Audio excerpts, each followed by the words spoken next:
Roberto Justus revela a vontade de comprar o São Paulo e diz mais, assegura que está negociando a aquisição de outro clube brasileiro. O vídeo de hoje do canal do Nicola traz todos os detalhes dessa história e fala também sobre o Corinthians, que praticamente perdeu toda a grana que havia conseguido com o vice-campeonato da Copa do Brasil.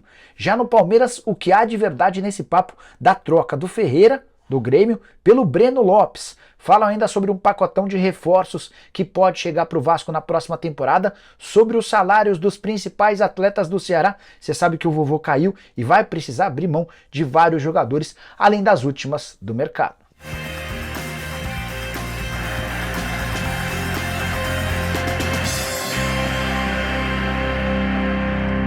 Fala aí pessoal, sou Jorge Nicola, jornalista esportivo no meio há mais de 20 anos e a missão por aqui é deixar você por dentro das últimas de mercado, bastidores, transferências e muito mais.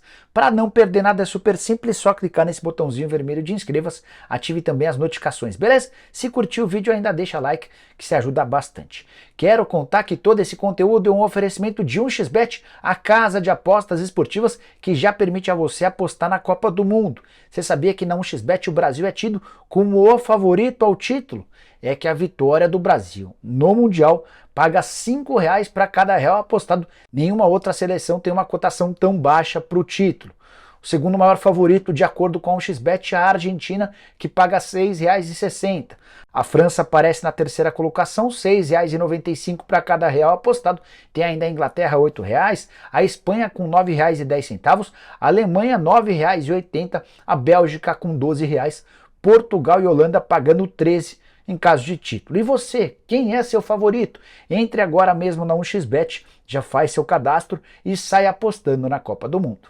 Já ia esquecendo de uma coisa importante, usando o cupom Nicola na hora do seu depósito, você ainda recebe 100% de bônus na 1xBet.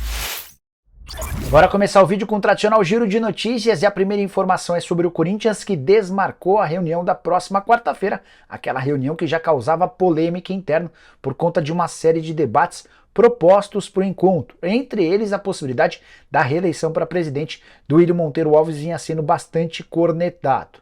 Bora falar sobre Nenê, meio atacante do Vasco, contrato o contrato se encerra agora no dia 31 de dezembro e ele assegurou nas últimas horas que tem a intenção de permanecer no Cruz Maltino para 2023. Ele assegura que ainda tem lenha para queimar, pode jogar por mais uma temporada. Nenê, que é pretendido por Renato Gaúcho no Grêmio.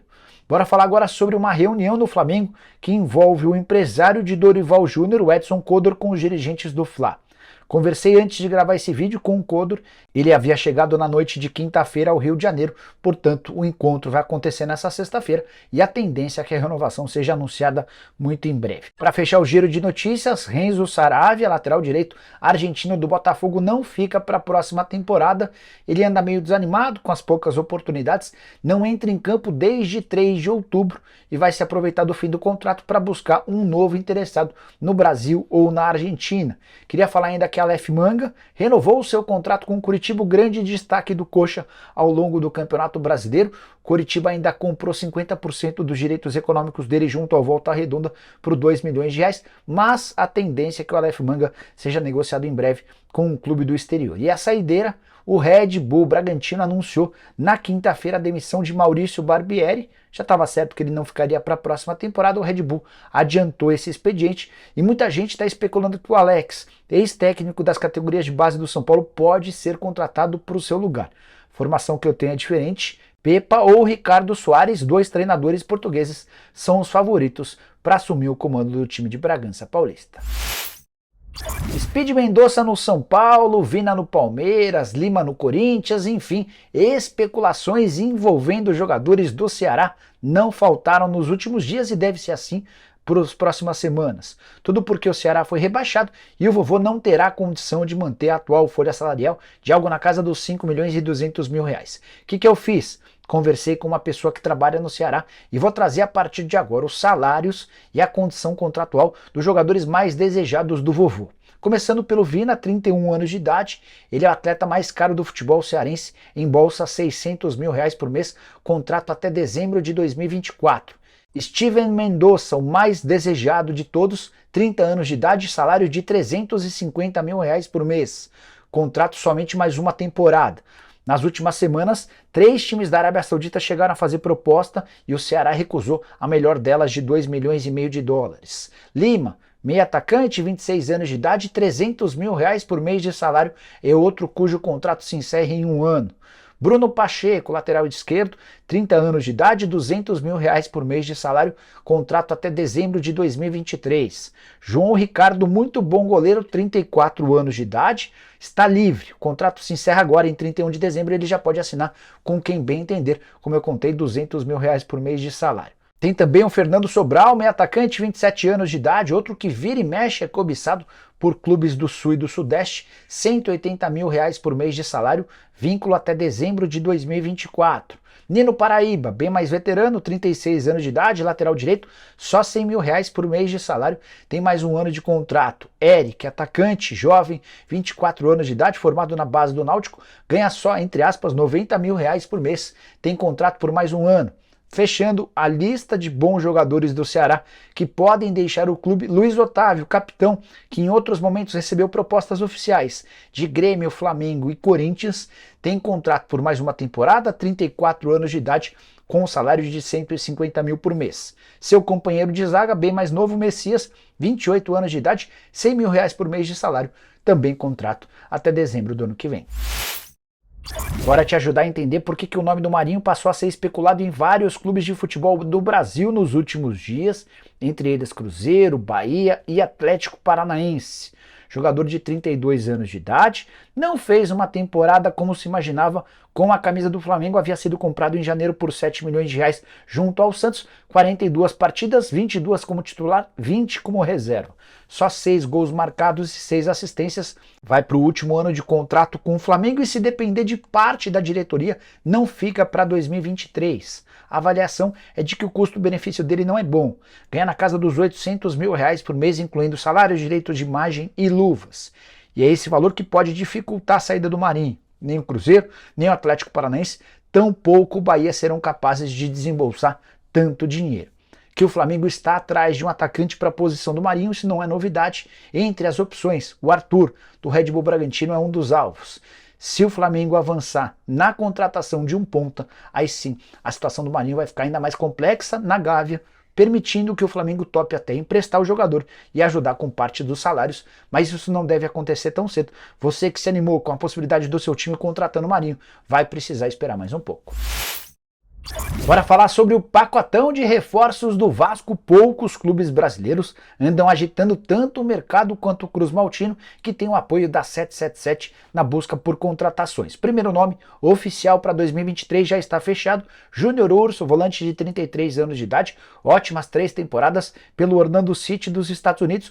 O acordo de rescisão com o Orlando foi fechado nessa quinta-feira, ele vem para o Brasil, passa por exames médicos e assina com o Vasco da Gama. O detalhe é que o Vasco está atrás de muitos outros jogadores.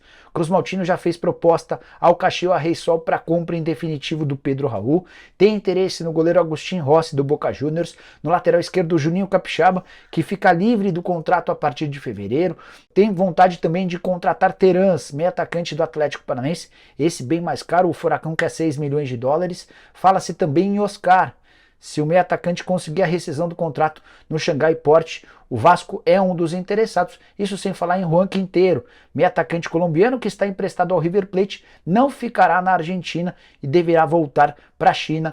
Há uma possibilidade dele ser reemprestado agora para o Vasco da Gama. Mas também existem nomes novos que ainda não haviam sido especulados na imprensa, como por exemplo o do goleiro Rafael, muito bom jogador, revelado na base do Cruzeiro, não teve tantas chances na Raposa, se mudou para o Atlético com a expectativa de jogar.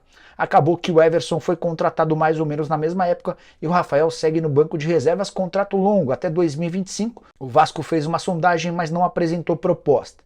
Mesma situação em relação a Pedro Henrique, zagueiro revelado no Corinthians, que pertence ao Atlético Paranaense. O Furacão já disse que não faz negócio por menos do que $4 milhões. Para fechar o pacotão de reforços do Vasco, pelo menos até aqui, Alan, jogador formado na base do Vasco, que já chegou a ser avaliado em 60 milhões de euros na temporada de 2019, entre a passagem no Napoli da Itália e do Everton da Inglaterra. Nesse momento, com 31 anos de idade, pertence ao Al-Ahly, time dos Emirados Árabes Unidos, de acordo com o jornalista Lucas Pedrosa, gostaria de voltar ao Vasco da Gama. Entendo que ele seria uma ótima contratação. Hora de falar sobre o Palmeiras e responder uma pergunta que vários de vocês têm feito. Ferreira, atacante do Grêmio, pode ser trocado por Breno Lopes? Essa informação foi divulgada nos últimos dias por Felipe Facincani, que era meu companheiro de ESPN e agora tem um canal no YouTube. Ele trouxe a informação de que Palmeiras e Grêmio conversam em relação à possibilidade de uma troca por empréstimo com valores dos direitos econômicos fixados. Assim, se o Grêmio quisesse ficar com o Breno Lopes, já saberia quanto precisaria gastar, o mesmo valeria para o Palmeiras em relação ao Ferreira. Antes de gravar o vídeo, fui conversar com pessoas envolvidas nas tratativas e também quis levantar valores. Ferreira, por exemplo, 24 anos de idade, 2 anos mais velho do que o Breno Lopes, é muito mais caro do que o atacante do Palmeiras. O Grêmio entende que ele vale 12 milhões de euros. No Transfer Market, se você for procurar o valor do Breno Lopes, você vai encontrar algo na casa dos 2 milhões de euros. Só a partir daí você já começa a perceber que é um negócio difícil. De qualquer forma, entrei em contato com uma fonte minha no Palmeiras e ela assegurou que não existe nenhuma chance desse negócio avançar. Ferreira foi cogitado muito tempo atrás no Verdão, antes mesmo da chegada do Abel Ferreira. Desde que o português foi contratado, esse nome perdeu força e nunca mais foi especulado. De qualquer maneira, conversei com o Pablo Bueno, que é o empresário do Ferreira há bastante tempo.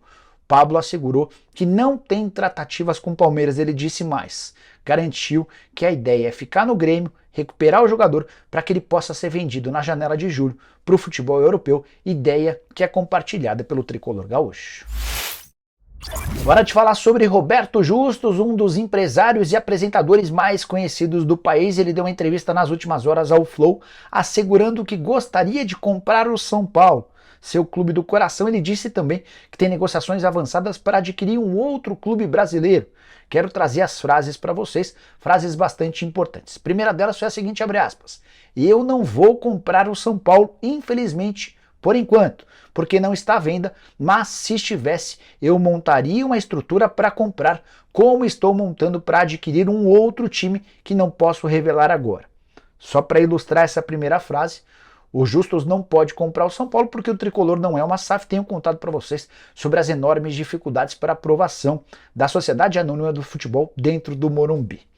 O Justus completa: esse time que eu estou comprando é um time importante que não é de São Paulo. E ele fala sobre as SAFs. As SAFs são uma grande jogada. Nossa empresa está envolvida em uma SAF, comprando um time. Só não posso revelar porque há um sigilo contratual. Infelizmente não é o meu São Paulo. E vai ser muito difícil torcer para outro time. Se bem que não vai ter minha torcida. Graças a Deus esse time nem fica em São Paulo, então não vamos nos enfrentar nem no campeonato estadual. Não sabia que o Justus era tão São Paulino assim, a ponto de dizer que está comprando um time, mas nem vai torcer para esse time por causa da paixão pelo tricolor. Para completar, o apresentador do Flow ainda lembrou que o Abílio Diniz, que recentemente também foi entrevistado, recebeu vários pedidos para que apoiasse o São Paulo. E o Justus resolveu pegar uma carona nesse nome e disse o seguinte, abre aspas: se eu tivesse a grana do Abílio, juro que emprestaria dinheiro, com juros a troco de nada, como fizeram, por exemplo, a Leila Pereira e o Paulo Nobre no Palmeiras. E ele completa: só para comprar jogadores essa grana seria emprestada. E aí o Justus encerra essa participação, ou essa parte da entrevista, dizendo que também fala direto para que o Abílio coloque um pouco de dinheiro no São Paulo. O Justus assegura que tem muito menos dinheiro do que o antigo dono da Rede Pão de Açúcar. Bora fechar o vídeo para contar para você como o Corinthians perdeu quase todo o dinheiro que conquistou com o vice-campeonato da Copa do Brasil. Você sabe que o Timão ficou com 25 milhões de reais como prêmio pelo segundo lugar. Se tivesse sido campeão, embolsaria 60 milhões de reais. Só que quase toda essa grana foi para o ralo por conta de uma dívida envolvendo o Jô. Quando o Corinthians contratou o centroavante, sabia que ele tinha um litígio com o Nagoya Grampus do Japão. O Jô saiu abandonando o time japonês, que foi à FIFA e comprovou na justiça que o Corinthians e o Jô não agiram de boa fé. O que a FIFA e a Corte Arbitral do Esporte fizeram? Determinaram o pagamento de uma dívida de quase 20 milhões de reais, sob o risco de o Jô ficar 6 meses sem poder jogar e o Corinthians impedido de contratar jogadores por 3 janelas de transferências. Só para lembrar, contei para vocês com exclusividade nessa quinta-feira que o Isidro Pita, Centroavante paraguaio que pertence ao Juventude acaba de ficar suspenso por 6 meses, exatamente porque havia deixado um clube português em 2017 e nunca ressarciu esse clube. Então até abril do ano que vem o Pita não poderá jogar. O Jô acabou dando sorte porque o Corinthians acabou bancando essa dívida, que inicialmente era de 13 milhões de reais, com juros e correção monetária se transformou em algo próximo a 19 milhões de reais. Com um detalhe importante, o Corinthians por meses tentou convencer o Nagoya Grampus a um parcelamento. O time japonês disse que não, e o Corinthians precisou gastar os quase 20 milhões de reais à vista, no ato, perdendo boa parte ou quase toda a grana do vice-campeonato. Só um detalhezinho importante, também por causa desse detalhe envolvendo o Jô e o Nagoya Grampus, o Corinthians precisou atrasar mais uma vez o pagamento para o Will Dantas, que é um empresário do Pedrinho. Ele cobra 6 milhões de euros que foram emprestados ao Timão quando da venda do Pedrinho lá atrás para o Benfica. O Will está afirmando que se não receber esse dinheiro logo, vai entrar na justiça e a dívida vai passar de 6 milhões de euros para 8 milhões de euros. Bom, pessoal, eram essas as informações que eu queria dividir com vocês nessa sexta. Quem curtiu o vídeo deixa like, se inscreve no canal. A gente volta no final da tarde com mais um vídeo. Tem ainda programa do Nicola. Boa sexta, sextou, abraço, tchau!